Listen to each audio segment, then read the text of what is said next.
Après avoir vu grâce à l'activité sur la guirlande électrique la différence entre les dipôles branchés en série et en dérivation, vous aviez en application deux exercices. Je vous ai déjà fait passer la trace écrite de cette correction.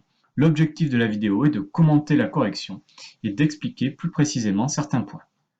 Voilà les deux circuits de l'exercice 3. On vous demandait tout d'abord de représenter les boucles de courant et ensuite de déterminer si les lampes sont branchées en série ou en dérivation.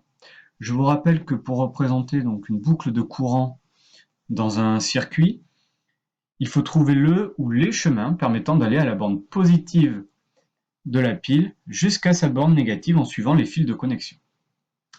Pour le premier circuit, c'est facile. Donc la borne positive est ici. Donc pour aller jusqu'à la borne négative, il faut tout simplement suivre les fils et faire le tour du circuit. Voilà représenté. La première boucle de courant du circuit numéro 1. Pour le circuit numéro 2, c'est un peu plus compliqué. Donc, on part ici de la borne positive. Quand on arrive à cet endroit-là, en fait, le courant se sépare en deux.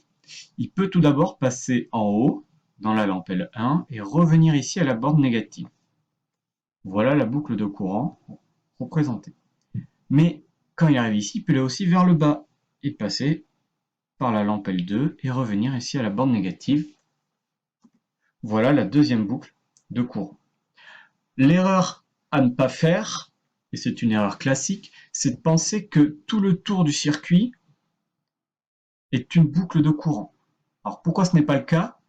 Parce que dans une boucle de courant, il faut qu'il y ait un générateur. Or, si on fait tout le tour du circuit, on passe par la lampe L1, on passe par la lampe L2, mais on n'a pas de générateur, donc ce n'est pas une boucle de courant. Maintenant, on va déterminer les lampes branchées en série et en dérivation. Pour le circuit 1, les lampes L1 et L2 appartiennent à la même boucle de courant, puisqu'il n'y en a qu'une seule, donc elles sont branchées en série.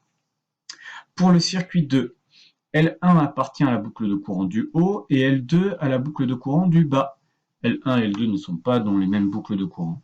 Elles sont donc branchées en dérivation. Dans l'exercice 4, on va voir que dans un même circuit, il peut y avoir à la fois des dipôles branchés en série et des dipôles branchés en dérivation. Voilà le circuit de l'exercice 4. Cette fois-ci, les boucles de courant étaient représentées. Il y en a deux. La boucle de courant A, qui est ici représentée par cette portion de circuit, et la boucle de courant B, qui est représentée par cette portion de circuit. Est-ce que L1 et L2 sont branchés en série ou en dérivation? On voit bien que la lampe L1 qui est ici appartient à la boucle de courant A. Alors que la lampe L2, elle, appartient à la boucle de courant B, qui fait tout le tour du circuit. L1 et L2 n'appartiennent donc pas à la même boucle de courant. Elles sont donc branchées en dérivation. Qu'en est-il pour L2 et L3?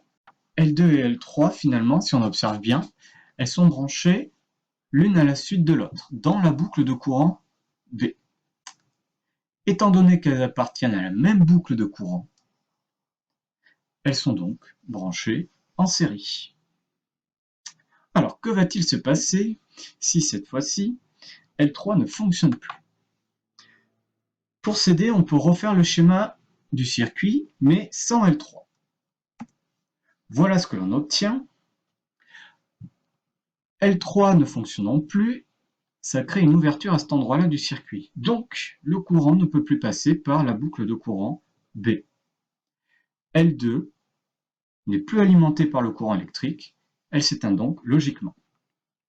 Cependant, le courant peut continuer de circuler dans la boucle de courant A. L1 est donc toujours alimentée par du courant électrique, elle reste allumée. J'espère que ces explications vous ont été utiles. N'hésitez pas à revisionner certains passages pour que ce soit le plus clair possible pour vous.